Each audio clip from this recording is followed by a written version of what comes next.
Year's end is the perfect time to cut ties with unhealthy habits and adopt some better ones. You would think so, but I find that I often hold on to the unhealthy habits. I don't know why. I know. That's why we have wellness expert Sonia Jhas here to share her tips to help us all reset our fall health routines and goals. Sonia, good to see you. Good morning.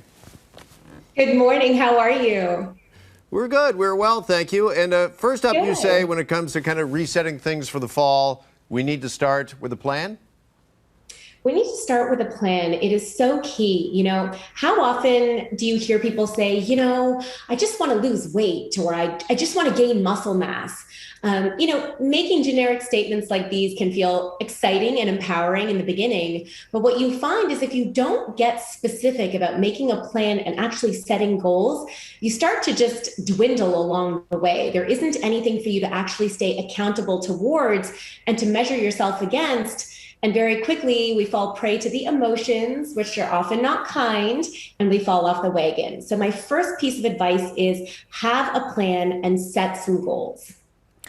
Have a plan, set some goals, and then you say start layering in the good habits. Absolutely. And so you've got these SMART goals that you're working with, which are, they're specific, they're measurable, they're actionable. You can really track yourself against them. And then from there, it's like, what do you do next? How do you actually make this work? It's about layering in the good as opposed to really trying to restrict the bad. So again, you often find people when they're starting on a wellness journey, they're like, I'm going to just stop eating takeout. I'm going to stop eating ice cream. No more junk food. I'm hitting it hard. But really the important thing is actually how do you gain slow and steady momentum by layering in positive aspects of health and wellness? So can you commit to having one big green salad every day? Can you commit to layering in more hydration every day?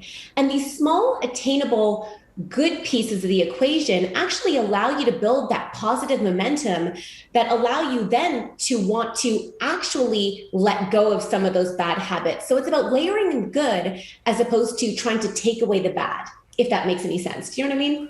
Absolutely it does, yes. So now when it comes to exercise, Sonia, let's talk about that. Exercise. Do you have pointers as to what we should be focused on there? Yes, absolutely. Particularly when it comes to this phase where we're, some of us are comfortable going to the gym now, some of us are still staying at home.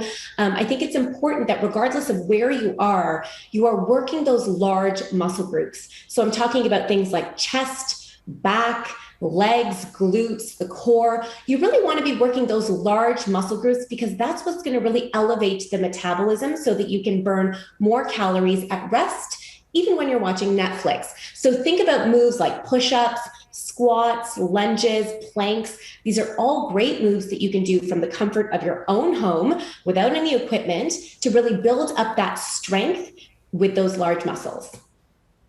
All right. Last but not least, you say it is always good to have someone to help motivate you on your health journey.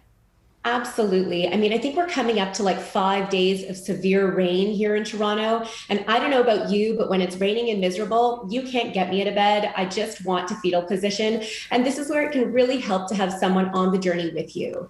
This doesn't have to be somebody that you're going to be working out with, but it can be somebody who just knows what your goals are and is there to cheer you on, to keep you focused and to keep you accountable. I like to check in with my accountability buddy once a week, just so that, I can vent a little, I can share a little bit, and I can course correct if need be to say, okay, you know what, that didn't go so well. I'm going to try a little harder this week, and I'm committing to making some different changes.